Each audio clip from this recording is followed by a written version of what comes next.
Adriano Salvatierra nunca parou para ninguém. Não era maldade, era hábito.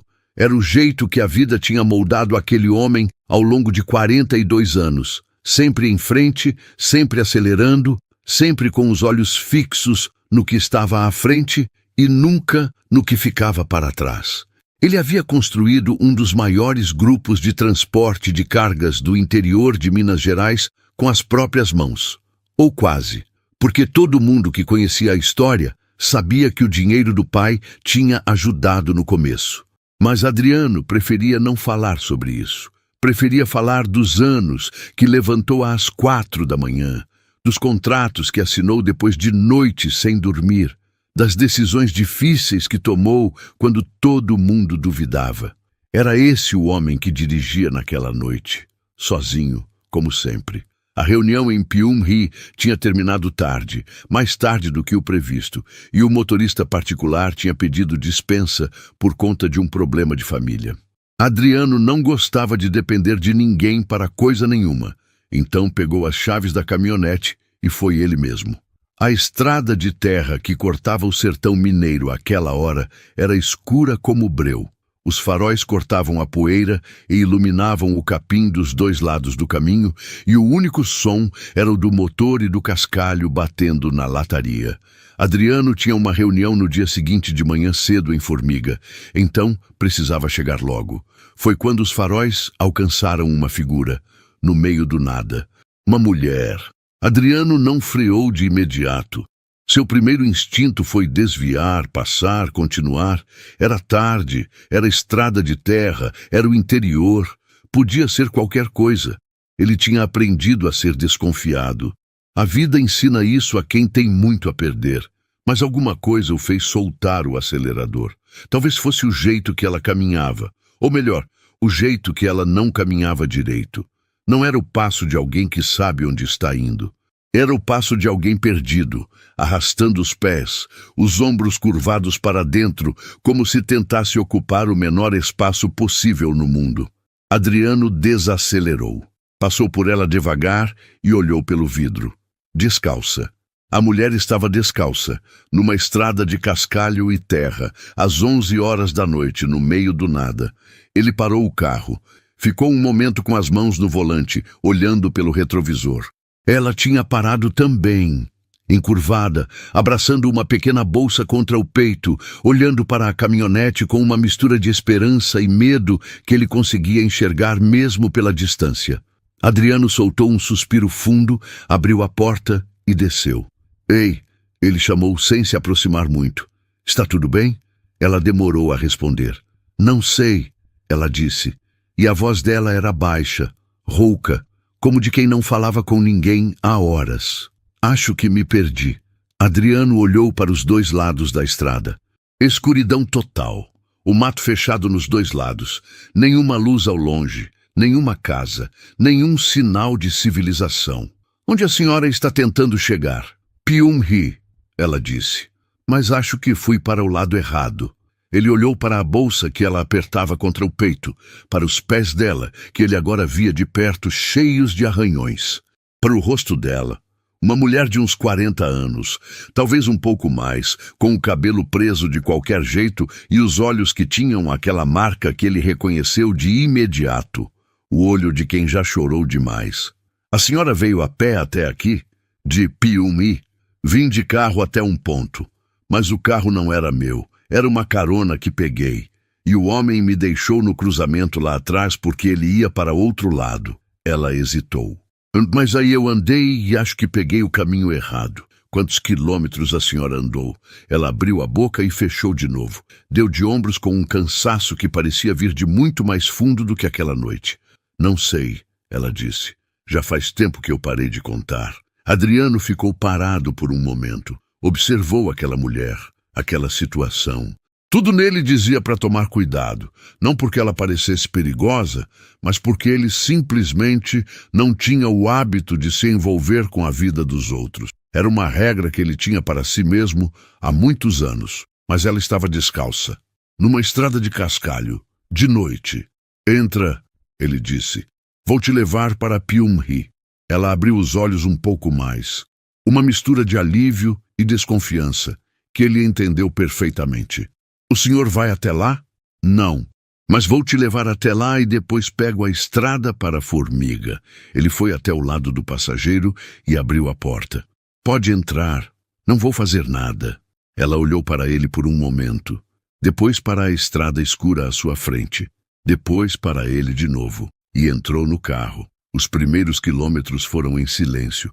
Adriano dirigia com uma das mãos no volante, o rosto fechado, os olhos na estrada. Do canto do olho, ele via ela, sentada no banco do passageiro com a bolsa no colo, os pés descalços no tapete da caminhonete, olhando para a frente como se não quisesse incomodar.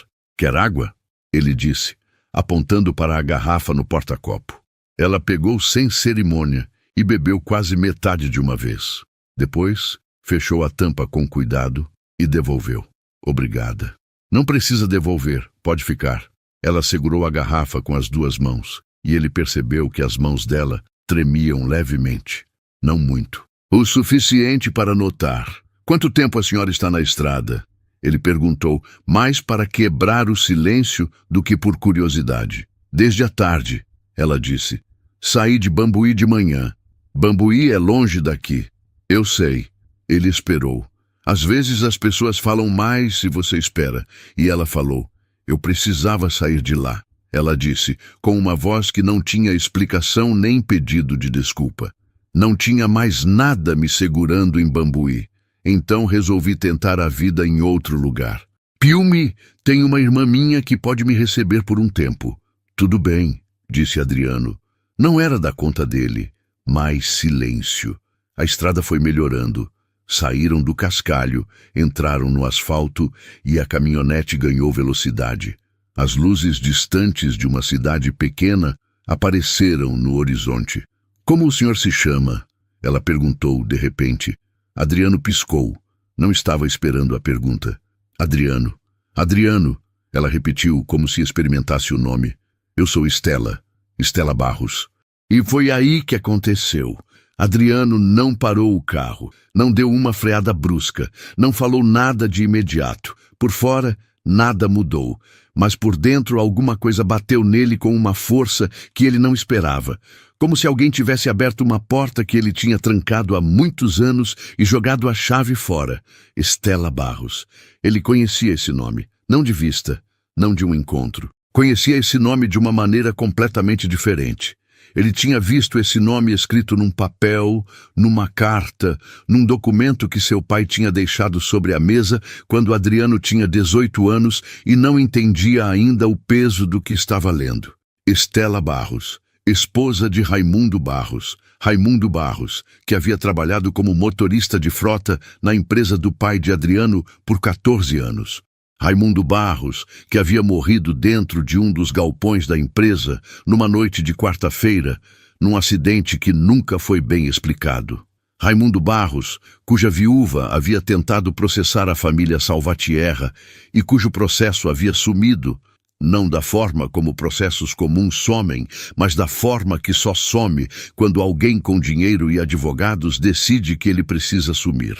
Adriano tinha 18 anos na época. 24 anos tinham se passado. E agora, a viúva de Raimundo Barros estava sentada no banco do passageiro do seu carro, segurando uma garrafa de água com as mãos trêmulas, sem saber com quem estava. Estela, ele repetiu, e a voz saiu mais baixa do que ele queria. É, ela disse sem perceber nada. Adriano olhou para a estrada, respirou fundo e continuou dirigindo. Ele precisava pensar. A cabeça dele estava trabalhando em duas velocidades ao mesmo tempo. Uma parte racional, fria, calculista, a mesma parte que tocava a empresa, que fechava contratos, que tomava decisões difíceis, e uma parte que ele raramente usava, que estava fazendo uma coisa que ele não gostava, sentindo. Sentindo o quê, exatamente? Culpa? Não, ele não tinha feito nada. Tinha 18 anos na época. Estava na faculdade em Belo Horizonte quando tudo aconteceu. Seu pai tinha cuidado de tudo. Pelo menos era isso que sempre lhe disseram. O caso foi resolvido, Adriano. Foi um acidente. Família recebeu indenização. Acabou, mas ele nunca perguntou os detalhes, nunca quis saber. Era mais fácil acreditar que estava resolvido. O senhor está bem? A voz de Stella cortou o silêncio. Estou, ele disse, rápido demais. Ela olhou para ele por um segundo, com aqueles olhos cansados que viam mais do que deveriam. O senhor ficou quieto de repente. Estou pensando no trânsito de amanhã. Ela aceitou a resposta sem questionar. Voltou a olhar para a frente. Faz quanto tempo que o senhor mora no interior? Ela perguntou, tentando conversa. A vida toda. Sou de Formiga. Ah, ela disse. Eu conheço Formiga. Meu marido era de lá. Adriano sentiu o estômago apertar. Era? Faleceu, ela disse sem drama, com o tom de quem já disse essa frase tantas vezes que o peso dela se transformou em algo embotado. Já faz 3 anos. Sinto muito. Obrigada. Silêncio. E então, como se estivesse falando mais para si mesma do que para ele. Às vezes eu acho que a morte dele foi a parte mais fácil de aguentar. O que veio depois foi o que quase acabou comigo. Adriano não disse nada, mas estava ouvindo cada palavra. Faltavam uns 20 quilômetros para Piumi quando ela começou a falar de verdade. Não foi uma decisão consciente da parte dela. Ele percebia isso. Era o tipo de coisa que acontece quando uma pessoa ficou em silêncio por tempo demais e, de repente, se encontra dentro de um carro, na escuridão da noite, com um desconhecido que não tem rosto conhecido, nenhuma conexão com o passado dela, nenhum julgamento nos olhos. Às vezes, é mais fácil falar para um estranho. Meu marido era motorista, ela começou, e Adriano sentiu os dedos apertarem levemente o volante. Trabalhou na mesma empresa por mais de 10 anos. Era um homem honesto, trabalhador. Não era rico, longe disso, mas sustentava a família com dignidade. Que tipo de empresa? Adriano perguntou, e imediatamente se arrependeu de ter perguntado. Mas Stella não percebeu nada. Transporte, ela disse. Transporte de cargas. Era o que ele sabia fazer. Adorava estrada, adorava caminhão. Dizia que se sentiu livre a vida toda dentro de uma cabine. Adriano ficou olhando para o asfalto que os faróis iluminavam. E o que aconteceu? Ele morreu, ela disse, dentro do galpão da empresa. À noite. Dizem que foi acidente. Dizem. Ela virou o rosto para a janela. Nunca acreditei, ela disse. E a voz tinha uma firmeza diferente agora. Diferente do cansaço de antes. Era a firmeza de uma convicção que ela carregava há anos. Meu marido não era descuidado. Conhecia aquele galpão como a palma da mão. Sabia onde ficava cada coisa, cada engrenagem, cada risco. Não era o tipo de homem que deixava acontecer o tipo de acidente que dizem que aconteceu. O que disseram que aconteceu? Que ele escorregou e caiu de uma plataforma de carregamento, que bateu a cabeça. Ela parou. Mas o laudo do médico que a empresa contratou era diferente do laudo do médico que eu paguei para examinar o corpo antes do enterro. Diferente em detalhes que importam.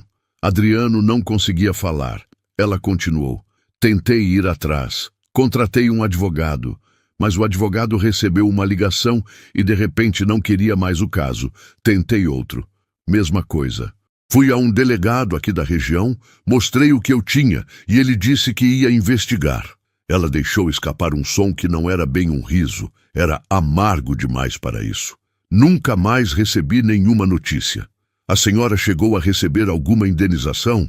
Recebi, ela disse. Um valor que achei estranho na época.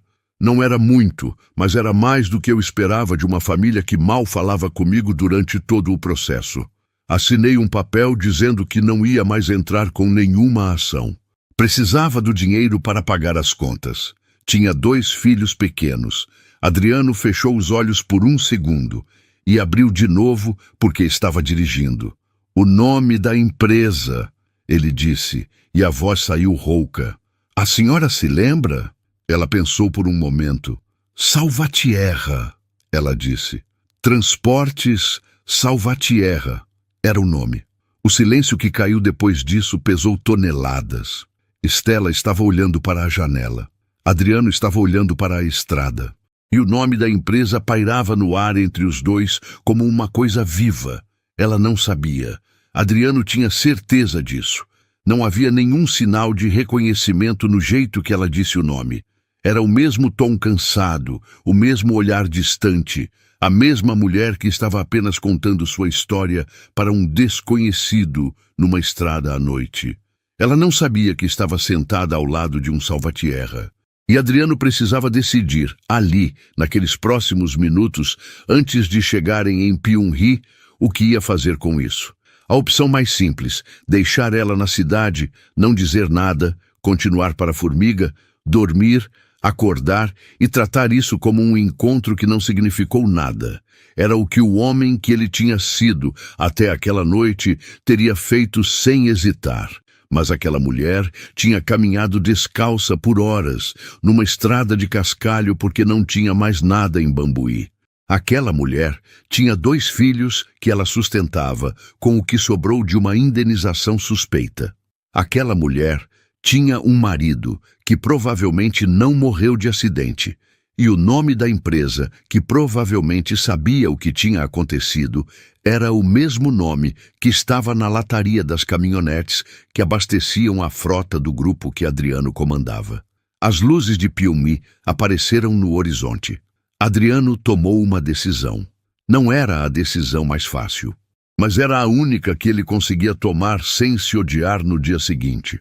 Estela, ele disse.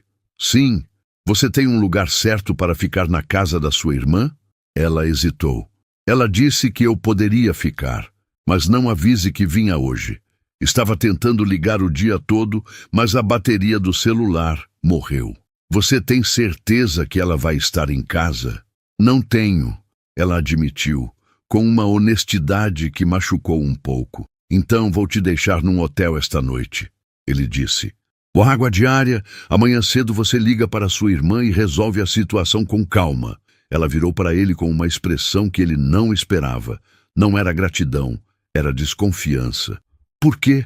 Ela perguntou diretamente. Ele gostou disso. Porque é tarde. Você está sem sapatos e sem bateria no celular, e eu não vou te deixar na calçada de uma cidade estranha no meio da noite. Ela ficou olhando para ele por um longo momento. O senhor não me conhece. Não conheço. Então por que faria isso? Adriano pensou numa resposta honesta por um segundo, e então disse: porque às vezes a gente precisa fazer a coisa certa sem ter uma razão boa para explicar. Ela ficou em silêncio. Depois olhou para a frente. Tá bom, ela disse baixinho. Obrigada. Adriano não respondeu. Ficou olhando para a estrada. E pensando em Raimundo Barros, que trabalhou para o pai dele por 14 anos e que morreu numa noite de quarta-feira dentro de um galpão e cujo acidente foi arquivado e esquecido por todo mundo, menos pela mulher que estava sentada ao seu lado. O hotel era simples, limpo, o tipo de lugar que existe em todo o interior do Brasil. Não tem nome famoso, não tem estrelas, mas tem lençol lavado e uma recepcionista que sorri mesmo sendo quase meia-noite. Adriano pagou uma diária e pediu para reservar o café da manhã. Estela ficou parada ao lado dele, na recepção com a bolsa no peito, e ele percebia que ela estava desconfortável.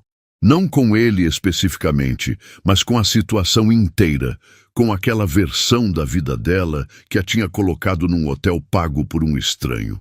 Pode dormir tranquila, ele disse entregando a chave para ela. Amanhã de manhã tem café incluído. Você resolve a situação com sua irmã com mais calma. Ela pegou a chave. O senhor ainda vai viajar agora? Vou. Preciso chegar em Formiga. Ela assentiu. Depois, quando já estava indo em direção ao corredor, ela parou e se virou. Adriano. Sim? Por que o senhor realmente parou? Ele a olhou. Já te disse. Disse uma coisa bonita. Ela falou com o mesmo tom direto de antes. Mas tinha alguma outra coisa. Eu percebi quando falei o meu nome. Você mudou. Ele era bom em esconder coisas. Tinha aprendido com o pai, que era um mestre nisso. Mas havia algo naqueles olhos cansados que o faziam se sentir transparente de um jeito que não estava acostumado. Está na sua cabeça, ele disse. Ela ficou olhando para ele por um segundo. Talvez, ela disse, e foi embora. Adriano ficou no estacionamento do hotel por 40 minutos. Não conseguia partir. Ficou com o celular na mão, olhando para a tela, passando o polegar pela superfície sem abrir nenhum aplicativo. Depois colocou o celular no banco do passageiro e ficou olhando para o para-brisa. Raimundo Barros. Ele tinha 11 anos quando o homem foi contratado. Lembrava vagamente de tê-lo visto em algumas ocasiões nas instalações da empresa do pai. Um homem grande, de mãos calejadas, que sempre tirava o chapéu quando cumprimentava alguém. Era desse tipo. O tipo de homem que o pai dele chamava de bom funcionário, com aquele tom que significava faz o que manda, não faz pergunta. Tinha 18 quando Raimundo morreu. Lembrava do dia que o pai chegou em casa com uma expressão diferente, não de tristeza, mas de preocupação. Uma preocupação calculada, do tipo que aparece quando um problema precisa ser resolvido, não quando uma pessoa é perdida. Teve um acidente no galpão. Um funcionário já está sendo tratado. Foi tudo que o pai disse. E Adriano não tinha perguntado nada, porque naquela época ele não queria saber das coisas feias do negócio. Queria a faculdade, queria os amigos, queria a namorada que tinha na época, queria aquela distância confortável entre ele e a empresa que era uma herança e uma responsabilidade, mas não ainda o fardo que se tornaria mais tarde. Com o tempo, o nome de Raimundo tinha sumido. Primeiro das conversas, depois dos documentos que Adriano tinha acesso, depois da própria memória dele. Até hoje.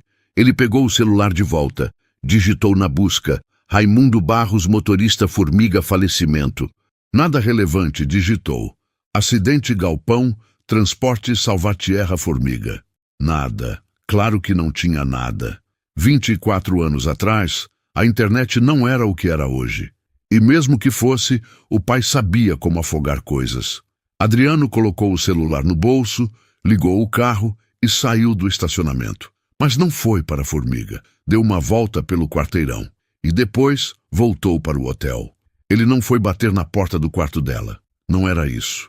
Ele foi para a recepção e pediu um café, que a moça trouxe com uma expressão de quem está acostumada a ver gente que não consegue dormir. Sentou numa cadeira de plástico ao lado da entrada e ficou ali, pensando. Precisava entender o que estava sentindo antes de tomar qualquer decisão, porque decisões tomadas na emoção eram o tipo de coisa que destruíam negócios, relacionamentos e vidas, e ele sabia disso melhor do que ninguém. O que ele sabia de fato? Raimundo Barros havia trabalhado para o pai dele. Havia morrido dentro da empresa. O processo da viúva havia sumido. Uma indenização havia sido paga. Um papel havia sido assinado.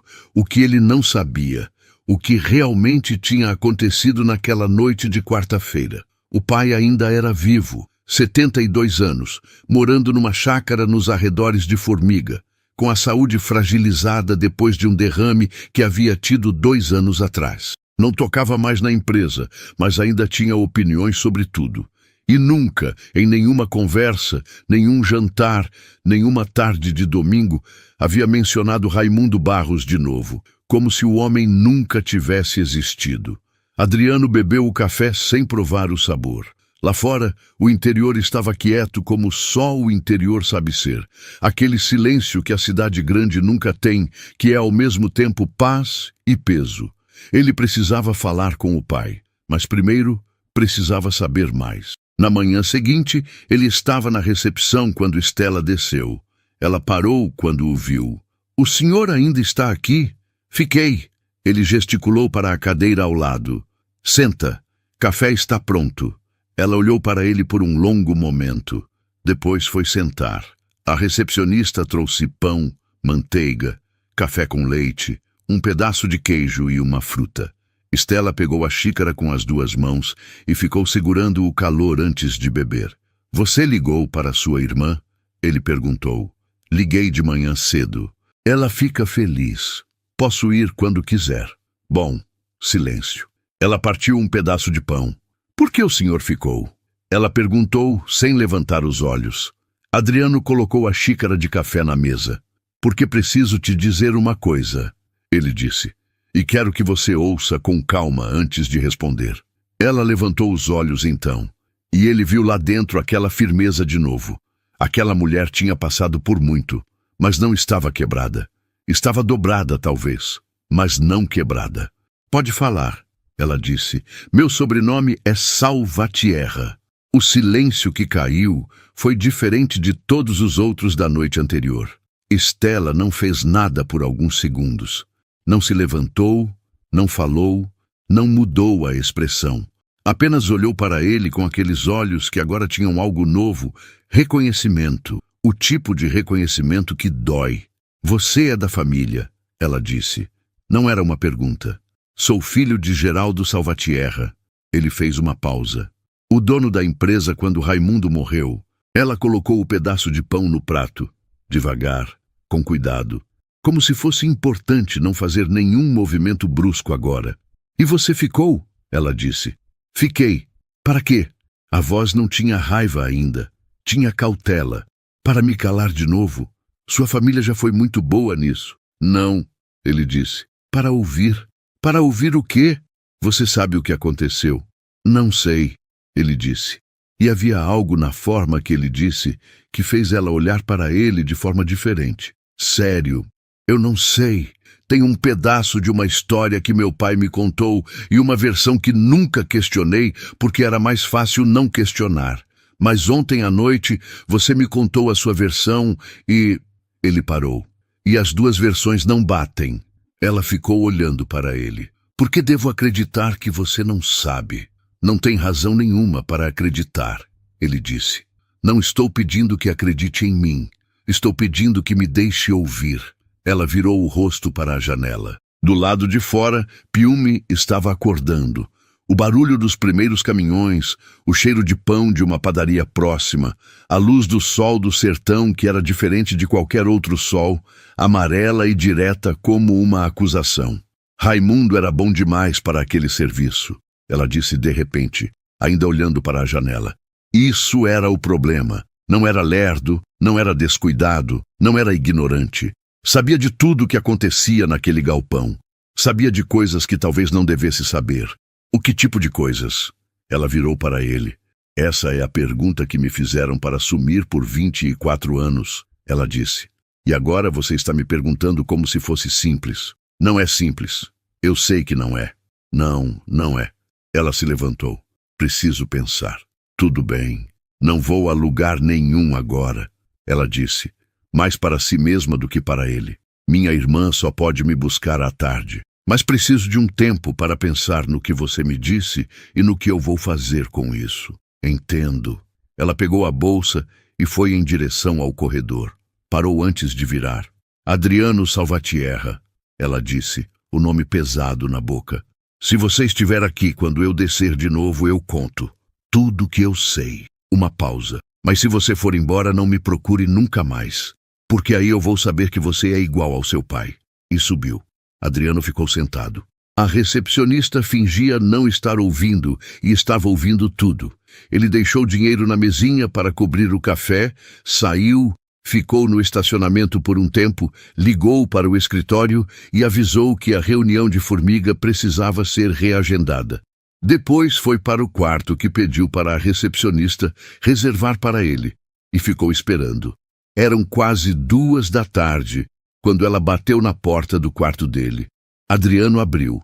Ela tinha lavado o rosto, arrumado o cabelo como podia e tinha um olhar que era diferente da noite anterior.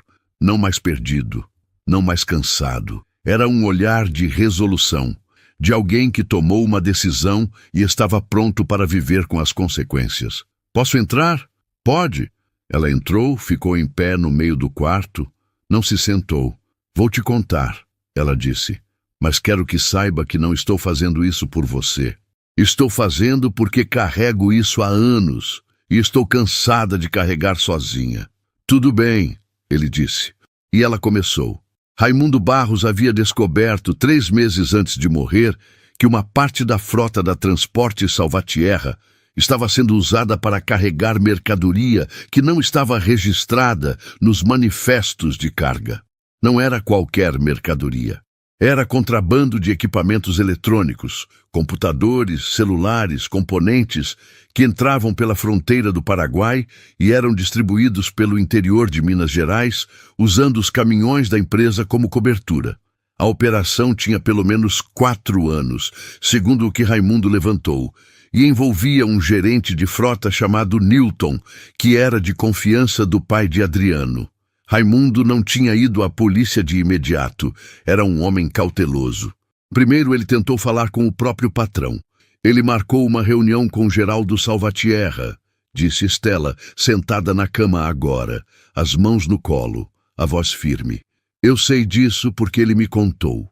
Disse que tinha descoberto uma coisa séria e que ia falar diretamente com o dono, que o dono provavelmente nem sabia o que estava acontecendo. E a reunião aconteceu? Segundo o que me disseram depois, sim. Ela parou. 2 dias depois, Raimundo morreu. O peso daquela frase encheu o quarto inteiro. Adriano ficou olhando para as próprias mãos. Você acha que meu pai mandou matar o seu marido? Ela não desviou o olhar. Não sei se foi seu pai, ela disse. Não sei se foi o gerente Newton. Não sei se foi alguém que seu pai acionou sem querer sujar as próprias mãos. Ela fez uma pausa. Mas sei que meu marido foi falar com Geraldo Salvatierra e 2 dias depois estava morto. E sei que o processo sumiu, o advogado sumiu e eu recebi dinheiro para assinar um papel e ficar quieta. Você guardou alguma coisa? Ele perguntou. Algum documento? Alguma anotação do Raimundo? Alguma coisa que ele tivesse deixado? Ela ficou em silêncio por um momento. Por que quer saber? Porque se existe alguma coisa, existe a possibilidade de descobrir a verdade. E para que serve a verdade? Ela perguntou. E havia uma amargura genuína nisso, não raiva, mas o cansaço de alguém que esperou a verdade por muito tempo e aprendeu a não mais confiar nela. Raimundo está morto há 24 anos. Meus filhos cresceram sem pai. Assinei um papel. Não tenho mais processo, não tenho mais advogado, provavelmente não tenho mais prazo. Prescreveu civilmente, ele disse. Mas criminalmente, dependendo do que for, talvez não. E além disso o quê? Adriano olhou para ela.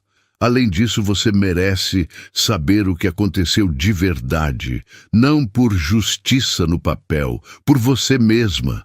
Ela ficou em silêncio por um tempo longo. A tarde do sertão aquecia o quarto pelo vidro da janela. Eu tenho um caderno, ela disse finalmente. Raimundo escrevia tudo. Datas, nomes, números de caminhões, destinos. Guardou como se soubesse que ia precisar um dia.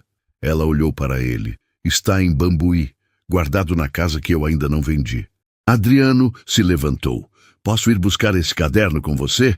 Estela ficou olhando para ele por um longo momento. Você entende o que está fazendo? Ela perguntou. Se esse caderno tem o que eu acho que tem, vai apontar para a empresa do seu pai, para o seu legado, para tudo que você construiu em cima disso. Entendo. E mesmo assim, ela ficou mais um tempo em silêncio. Depois assentiu. Amanhã de manhã, ela disse. Vou avisar minha irmã que preciso de mais um dia. Bambuí ficava a pouco mais de 1 hora de Piumhi. Saíram cedo, com o céu ainda cor de chumbo no horizonte, e o silêncio dentro da caminhonete era diferente agora. Não era mais o silêncio de 2 estranhos, mas o silêncio de 2 pessoas que sabem de uma coisa pesada e ainda não encontraram as palavras certas para ela. Estela deu as direções sem consultar celular. Conhecia o caminho de memória. Adriano dirigia e observava. A terra roxa dos lados da estrada, o gado distante nos pastos, as casas simples com varanda, as árvores do cerrado que eram retorcidas e teimosas, como tudo que sobrevive no interior. Você tem filhos? Ela perguntou em algum ponto da viagem. Não, ele disse. Fui casado por 6 anos. Não deu certo. O trabalho, ele confirmou. Raimundo dizia que o problema dos homens que amam o trabalho é que trabalho não ama de volta. Ela disse sem julgamento. Adriano ficou com isso. Ele era sábio, parece. Era. A voz dela ficou mais suave de um jeito que doía de ver. Era o tipo de homem que fica cada vez mais raro. Simples, mas não pequeno. Trabalhador, mas não servil. Tinha orgulho de si mesmo de um jeito que não precisava de palco para mostrar. Sinto que devia ter sido o tipo de pessoa que eu gostaria de ter conhecido, disse Adriano. E era verdade. Ela olhou para ele. Talvez vocês se parecissem, ela disse. Ele também não sabia parar. A casa de Stella em Bambuí era uma casa de alvenaria pintada de amarelo pálido, com uma cerca de madeira ao redor de um jardim que havia sido bonito e agora estava descuidado. Uma vizinha que tinha a chave das plantas ficou feliz de ver Stella e curiosa ao ver Adriano. E a dinâmica toda pareceu a Adriano, aquela dinâmica típica do interior onde nada passa despercebido. É amigo meu? Disse Stella para a vizinha, com uma naturalidade que fechou o assunto. Dentro da casa havia aquele cheiro de casa que ficou fechada. Não ruim, mas parado, como se o tempo tivesse sido represado ali. Stella foi direto para o quarto do fundo. Adriano ficou na sala e olhou ao redor. Havia uma foto na parede, uma foto antiga, cores um pouco desbotadas, de um homem e uma mulher mais jovens, sorrindo numa varanda. Ele reconheceu Stella de imediato, mais jovem, mas os olhos eram os mesmos. E o homem ao lado dela era alto, largo de ombros, com um sorriso de quem está completamente à vontade no próprio mundo. Raimundo Barros. Adriano ficou olhando para aquela foto por um tempo. Era estranho olhar para a face de um homem que havia, de alguma forma, estado conectado à sua família por décadas. Pela morte, pelo silêncio, pelo esquecimento que a família Salvatierra havia construído ao redor daquele nome. Stella voltou com um caderno de capa preta. Não era grande, o tipo comum de papelaria que custa barato, mas estava pesado com anotações. As páginas cheias de uma letra miúda e regular que Adriano reconheceu como a letra de quem foi ensinado a caprichar, mas não teve muito tempo de praticar. Ela colocou na mesa da sala. Não mostrei isso para ninguém, ela disse. Nem para meus filhos. Por que não? Porque não queria colocá-los em perigo. Ela olhou para o caderno. E porque guardei como prova para um dia em que talvez tivesse força para usar, mas nunca tive. Posso ver? Ela hesitou por um momento, depois empurrou o caderno em direção a ele. Adriano abriu. Raimundo Barros escrevia como um homem que sabia que estava construindo um caso. As anotações tinham datas, horários, placas de caminhões, nomes de motoristas, nomes de destinos. Havia uma ordem metódica nisso. Não era o desabafo de alguém assustado, era a documentação cuidadosa de alguém que entendia que a palavra dele sozinha não valeria nada e que por isso precisava de números. As primeiras páginas eram de observações gerais. Ele havia notado que certos caminhões saíam à noite, fora do horário normal de expedição, e voltavam antes do amanhecer. Havia anotado as datas. 8 ocorrências em 2 meses. Na segunda parte do caderno havia nomes. Newton Ferreira, gerente de frota. Era o nome que aparecia mais. Era ele quem liberava os caminhões fora do horário. Era ele quem assinava os registros de saída com uma numeração diferente dos registros oficiais. Havia outros nomes, motoristas que participavam das saídas noturnas. 2 deles tinham marcações especiais. Raimundo havia escrito ao lado dos nomes desses 2 homens a palavra sabe, e Adriano entendeu que significava que eles sabiam da carga que transportavam. Na terceira parte, e foi aqui que Adriano sentiu a respiração prender, havia uma nota separada, escrita com uma caneta diferente, mais recente. Conversei com o patrão, dia 14. Ele ouviu, ficou quieto, disse que ia verificar. Não sei se acreditei no olho dele. Vou esperar mais 3 dias. Se não der sinal, vou à delegacia diretamente. Adriano leu aquela passagem 3 vezes. O dia 14. Ele precisaria verificar a data exata, mas se o Raimundo morreu no dia 16 de setembro, data que ele lembrava vagamente de ter visto em algum documento, anos atrás. Então essa nota foi escrita 2 dias antes da morte. 2 dias depois de falar com o pai. Adriano fechou o caderno devagar. Estela estava na cadeira do outro lado da mesa, olhando para ele. Você viu? Ela disse. Vi. E? Ele ficou em silêncio por um momento. E meu pai ouviu o seu marido falar sobre o contrabando. Ele disse, pesando cada palavra. E 2 dias depois, Raimundo estava morto. Sim, isso não prova que meu pai mandou matar ninguém, ele disse. Não como uma defesa, mas como um fato que precisava ser dito. Pode ser que ele tenha falado com Newton, que Newton tenha agido por conta própria, que tenha sido uma coisa que saiu do controle de todo mundo. Pode ser, ela disse, mas alguém mandou o processo sumir. Alguém mandou os advogados pararem. Alguém me pagou para ficar quieta. E essas coisas não acontecem por conta do gerente de frota. Adriano não respondeu porque não tinha resposta para isso. Ela tinha razão. O que você quer fazer? Ele perguntou. Ela ficou olhando para o caderno. Quero saber o que aconteceu de verdade, ela disse. Não para processo, não para dinheiro, só para saber. Para poder olhar para os meus filhos e dizer que fiz tudo o que podia para honrar o pai deles. Isso significa ter uma conversa que vai ser muito difícil. Eu sei. Você entende o que está pedindo? Estou falando de confrontar meu pai, um homem doente, de 72 anos. Não estou pedindo que confronte ninguém, ela disse. Estou pedindo que descubra a verdade. Como você faz isso é problema seu. Saíram de Bambuí com o caderno. Estela o guardou na bolsa. Não ia deixar em lugar nenhum de onde não pudesse controlá-lo. Adriano dirigia em silêncio, o cérebro funcionando em velocidade máxima. Precisava pensar nos próximos passos com cuidado. O pai estava em formiga, estava doente, mas lúcido. O derrame tinha afetado a mobilidade, não a mente. Era um homem que ainda reconhecia cada detalhe de tudo que havia construído. Adriano tinha 4 irmãos. 2 deles trabalhavam na empresa. Os outros 2 estavam fora do negócio, mas dentro da família. E qualquer coisa que abalasse a reputação do pai, abalava todos eles. Havia também a questão legal. Dependendo do que o caderno de Raimundo pudesse provar, havia implicações para a empresa, para o pai, para o legado inteiro.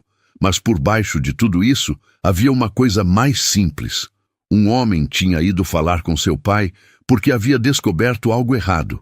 E 2 dias depois, estava morto. E a viúva desse homem tinha caminhado descalça numa estrada de cascalho porque não tinha mais nada.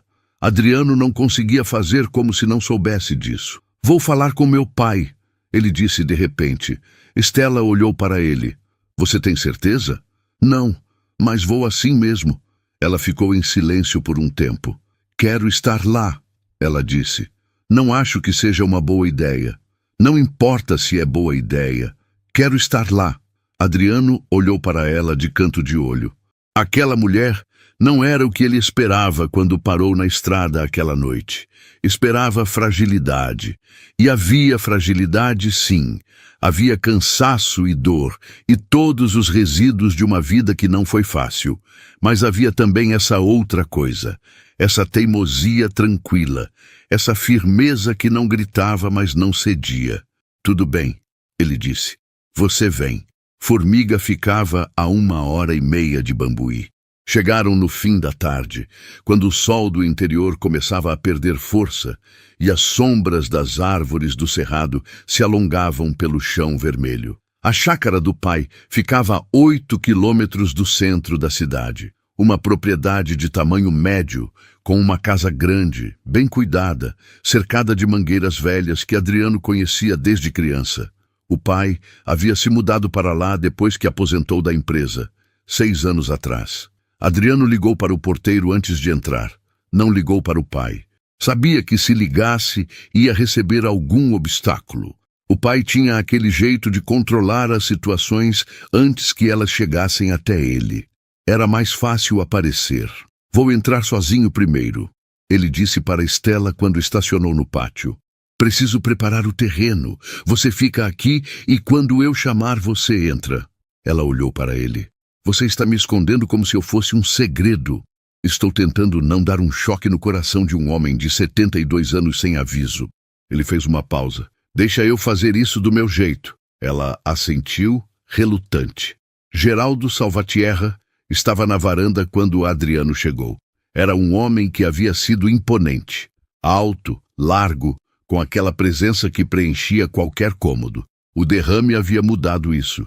O lado esquerdo do rosto tinha uma queda sutil. A mão esquerda descansava no braço da cadeira com um ângulo que denunciava a mobilidade reduzida.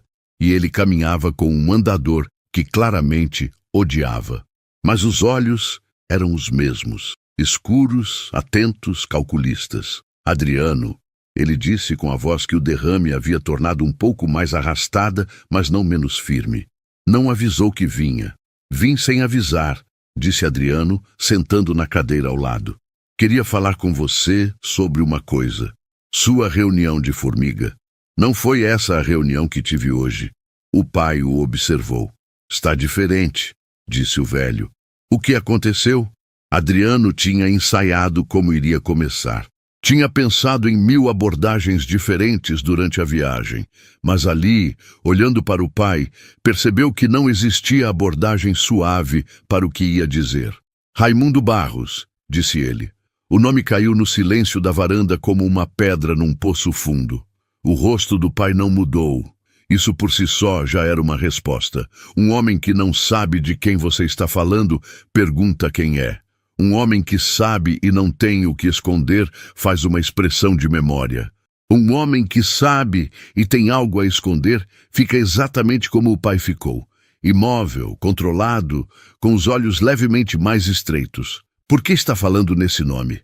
Disse o pai finalmente. Porque encontrei a viúva dele. Uma pausa. Onde? Numa estrada. Ela estava perdida. Parei para ajudar. Adriano olhou para o pai. Ela não sabia quem eu era quando entrou no carro. Me contou a história dela. A história do marido. O pai ficou em silêncio. Meu pai, disse Adriano, e a voz saiu mais baixa. Eu preciso que você me diga o que aconteceu de verdade. Aconteceu um acidente, disse o pai. Não foi acidente, Adriano. Não foi acidente, pai. Ele se inclinou levemente para frente. Raimundo foi falar com você 2 dias antes de morrer. Ele havia descoberto o esquema do Newton, você sabia. E 2 dias depois, ele estava morto. O velho ficou olhando para o filho, por um longo tempo. E então, finalmente, desviou o olhar para o jardim. Você não sabe o que está falando, disse ele. Sei, e tenho um caderno que comprova. O pai virou de volta para ele com uma rapidez que contradisse a fragilidade. Que caderno? Raimundo anotava tudo. Datas, placas, nomes. A reunião com você, pai. Está lá. O silêncio que seguiu foi diferente de todos os silêncios anteriores. Era o silêncio de um homem que ficou toda a vida no controle das situações e que agora via algo escorrendo entre os dedos sem conseguir segurar. Onde está esse caderno? Perguntou o pai. Está a salvo, disse Adriano. E não é isso que importa. O que importa é que eu preciso saber a verdade. Por mim, pai. Não pela polícia, não pela empresa, não pela Estela. Por mim. Porque passei a vida inteira construindo em cima de um alicerce que não sei se é sólido ou se tem sangue embaixo. O velho ficou quieto por muito tempo. A tarde caía lá fora. Um pássaro cantou em alguma mangueira distante. Eu não mandei matar ninguém, disse o pai finalmente. A voz havia perdido a armadura. Estava baixa, quase rouca. Você me ouviu? Não mandei, mas sabia o que ia acontecer. Silêncio. Pai, não sabia, disse o velho. Não da forma que você está sugerindo. Uma pausa longa. Eu falei com Newton. Disse que o Raimundo havia descoberto. Disse que precisava ser resolvido. Ele fechou os olhos. Resolvi da forma errada. Pensei que Newton ia conversar com ele, oferecer alguma coisa, resolver de forma amigável. Não pensei que... Ele parou. Não terminou. Newton foi além do que você pediu, disse Adriano. O pai não respondeu, mas não negou. Você sabia depois, disse Adriano. Não era pergunta. Suspeitei, disse o pai, a palavra custando a sair. Não quis saber os detalhes. Queria que fosse acidente. Precisava que fosse acidente. Uma pausa. Fiz o que precisava ser feito para proteger a família. Protegeu a empresa. disse Adriano, e havia frieza naquilo. Não é a mesma coisa. O pai olhou para o filho. Você não entende o que estava em jogo. Entendo perfeitamente. Um homem sabia de coisas que podiam derrubar a empresa. E alguém garantiu que ele não pudesse contar. Adriano se levantou. O que não entendo é como você dormiu por 24 anos sabendo disso. Você acha que foi fácil? Disse o pai. E pela primeira vez havia algo na voz que não era controle. Era dor. Uma dor antiga, encrostada, do tipo que se endurece quando não é tratada. Acha que passei esses anos sem pensar naquilo? Sem... Ele parou, respirou. Fiz muitas coisas erradas, Adriano. Sei disso. Mas não sou o monstro que você está tentando fazer de mim agora. Não estou fazendo de você um monstro, pai. Estou olhando para você de verdade pela primeira vez. Silêncio. Há uma mulher no carro lá fora, disse Adriano depois de um tempo. A viúva de Raimundo. Ela quer ouvir de você o que aconteceu, não para te processar, não para te destruir. Ela só quer saber a verdade. O pai fechou os olhos. Adriano. Você vai falar com ela, disse Adriano. Não estou pedindo, estou dizendo, porque é o mínimo que você pode fazer. É o mínimo que a gente pode fazer. O pai ficou quieto por um longo tempo. Depois, com um cansaço que era mais do que físico, traz ela. Estela entrou na varanda com a bolsa no ombro e o caderno preto na mão. Ela e Geraldo Salvatierra ficaram se olhando por um momento que pareceu mais longo do que era. O velho a reconheceu. Adriano viu isso nos olhos do pai. Aquele reconhecimento que é ao mesmo tempo memória e culpa. Estela ficou de pé. Não sentou. Geraldo Salvatierra, ela disse. Estela, disse o velho. E havia peso naquele nome da forma que ele pronunciou. O peso de alguém que disse esse nome muitas vezes na própria cabeça, mas nunca em voz alta para ninguém. Quero saber o que aconteceu com meu marido, ela disse. Sem rodeio, sem cerimônia, simplesmente isso. O pai olhou para ela por um longo tempo e então começou a falar. Demorou mais de 1 hora. O pai contou tudo. Não de uma vez, não de forma fluida, mas aos pedaços, com pausas longas e algumas hesitações que Adriano não soube dizer se eram culpa genuína ou só velhice. O esquema com Newton havia começado 6 anos antes da morte de Raimundo, numa época em que a empresa estava com dificuldades financeiras. Newton havia apresentado a proposta. Usariam a frota para transportar eletrônicos que entravam sem nota pelo Paraguai. A empresa recebia uma porcentagem por caminhão. Os motoristas envolvidos recebiam um extra e mantinham a boca fechada. O pai aceitou. Depois, normalizou. Com o tempo, era apenas mais uma linha da operação. Quando Raimundo foi falar com ele, o pai percebeu o tamanho do problema. Não era só o risco legal, era que Raimundo era honesto demais para ser comprado e inteligente demais para ser enganado. O pai havia, como ele disse, pedido para Newton resolver.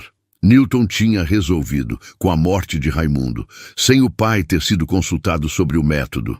O pai disse que ficou em choque quando soube, que havia pensado em ir à polícia, em confessar, em fazer algo. Mas aí veio o medo, da cadeia, da destruição da família, dos filhos que dependiam do negócio. E o medo tinha ganado. Newton continuou trabalhando na empresa por mais 3 anos. Saiu por vontade própria. Morreu de ataque cardíaco 5 anos atrás. Isso Adriano não sabia. Estela ouviu tudo em silêncio. Não chorou. Adriano a observava. Aquela mulher que havia caminhado descalça por horas estava agora sentada num jardim, ouvindo o patrão do marido morto confessar que sabia, que deixou acontecer, que ficou quieto. E ela não chorava. Quando o pai terminou, ela ficou em silêncio por um tempo. Depois disse, ele era um homem bom. O pai fechou os olhos. Era, ele disse. E foi a primeira vez que disse aquilo em voz alta desde que Raimundo morreu. Ele merecia continuar vivendo, ela disse. Merecia ver os filhos crescer. Merecia envelhecer comigo. O pai não respondeu. E o Senhor tirou isso dele, ela disse. Não com a própria mão, mas tirou. Silêncio. Sei, disse o velho. Estela se levantou. Ficou olhando para ele. Eu carrego isso há 24 anos, ela disse. A raiva, a dúvida, a falta de resposta. Criei 2 filhos sem pai. Assinei um papel para ficar quieta. Perdi tudo o que tinha construído com ele porque não conseguia ficar num lugar onde cada coisa me lembrava o que roubaram de mim. Uma pausa. E hoje ouvi do Senhor o que aconteceu. E sabe o que é estranho? Ela parou. Não me sinto melhor. O pai a olhou. Mas pelo menos agora eu sei, ela disse. E isso importa. Mesmo que não mude nada, importa saber. Ela pegou a bolsa e foi em direção ao portão. Adriano se levantou para acompanhá-la. O pai ficou na cadeira, velho e pesado, com o que havia carregado por décadas e que agora havia finalmente sido dito em voz alta. Saíram da chácara quando o sol já havia desaparecido completamente. O interior de Minas Gerais à noite tem um cheiro específico. Terra, capim e o ar que desceu da serra e esfriou. Adriano respirou fundo quando entrou no carro. Estela entrou do outro lado. Ficaram em silêncio por um tempo. Está bem? Ele perguntou finalmente. Não, ela disse, mas estou melhor do que ontem. Adriano ligou o carro. Para onde vamos? Ele disse. Me leva para a casa da minha irmã em Pyongyang, ela disse. É onde preciso estar agora. Tudo bem. Saíram. A estrada estava vazia àquela hora. E os faróis cortavam a escuridão do sertão com aquela luz que parecia pequena demais para a imensidão ao redor. Adriano pensou que foi exatamente assim, nessa mesma escuridão, que tudo havia começado 2 dias atrás. 2 dias que pareciam ter durado uma vida. O que você vai fazer? Ela perguntou, em algum ponto da estrada. Com o caderno? Com tudo, ele pensou. Newton está morto. Ele disse. O responsável direto está morto. Juridicamente pode ser que não chegue a nada. Vou consultar um advogado, um de fora, alguém que não tem relação com a família. Vou ser honesto sobre o que existe e o que não existe. E seu pai? Meu pai tem 72 anos e um derrame. Ele fez uma pausa. Não vou protegê-lo de alguma consequência legal se for o caso. Mas também não vou ser o filho que usa o estado de saúde do pai para destruir o que resta. Ele olhou para a estrada. O que vou fazer é garantir que você e seus filhos recebam o que é de direito, não como silêncio comprado, como reconhecimento. Ela ficou em silêncio. Não preciso de caridade, ela disse. Não é caridade. Ele foi direto. É uma dívida da minha família para com você. Dívida por 24 anos de silêncio, por um processo que sumiu, por um papel que você assinou num momento de desespero, sem saber que tinha o direito de não assinar. Estela ficou olhando para a estrada à frente. Meus filhos, ela disse baixinho. O mais velho tem 26 anos, a mais nova tem 22. Cresceram sem pai. Uma pausa. Não tem dinheiro que resolve isso. Não tem, ele concordou, mas tem dignidade que pode ser restaurada.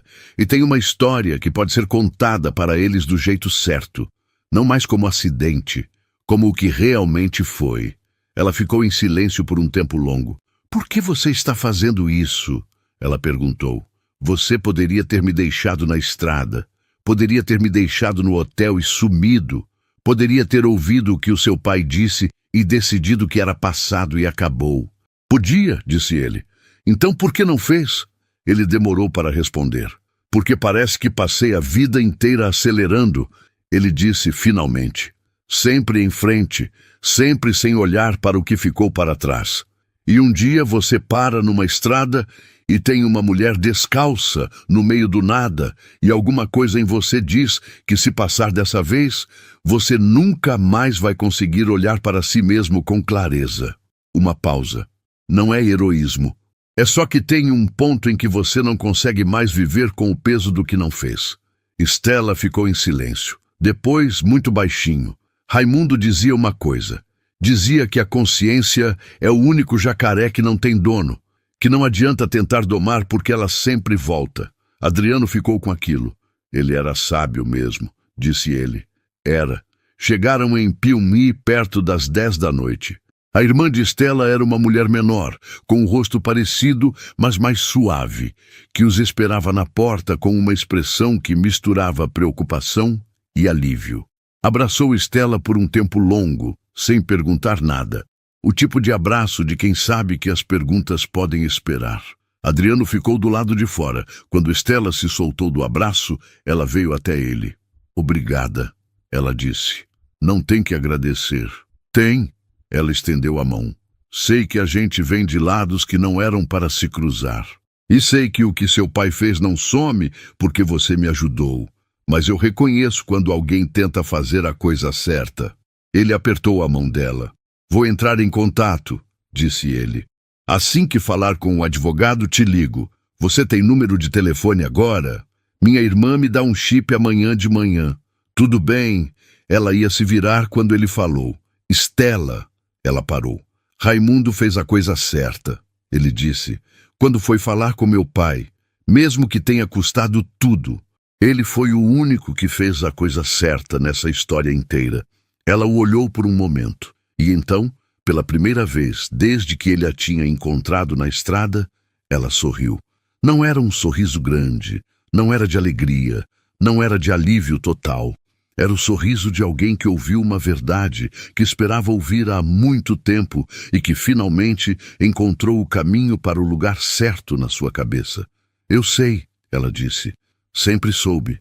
E foi para dentro. Adriano ficou no carro por um tempo antes de partir. Olhou para a fachada da casa da irmã de Estela. A luz acesa na janela, as sombras se movendo do lado de dentro. A vida recomeçando de algum jeito imperfeito e incompleto, como toda vida recomeça.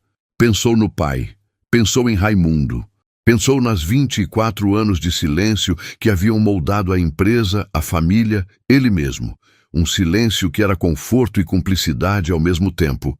O silêncio de quem não pergunta porque não quer ouvir a resposta. Não sabia o que ia acontecer daqui para frente. Sabia que o advogado ia dizer que o caso era complicado. Sabia que os irmãos iam resistir. Sabia que o pai ia tentar encontrar uma forma de conter o dano.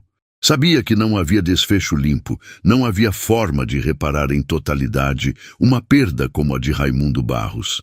Mas havia o que era possível fazer, e ele ia fazer. Ligou o carro. Saiu de Piumhi em direção à Formiga, pela mesma estrada que havia percorrido 2 dias atrás, em sentido contrário, quando era um homem diferente, ou talvez o mesmo homem que ainda não tinha olhado para si mesmo com honestidade suficiente. A estrada de terra, agora familiar, se desenrolava à frente. O cerrado ao redor, o silêncio imenso do interior, e Adriano Salvatierra, que nunca parava para ninguém, seguia em frente, só que desta vez carregando o peso de tudo que havia parado para ver. Nos meses seguintes, Adriano contratou um advogado independente de Belo Horizonte para revisar o caso de Raimundo Barros. O processo original havia de fato sido arquivado com irregularidades.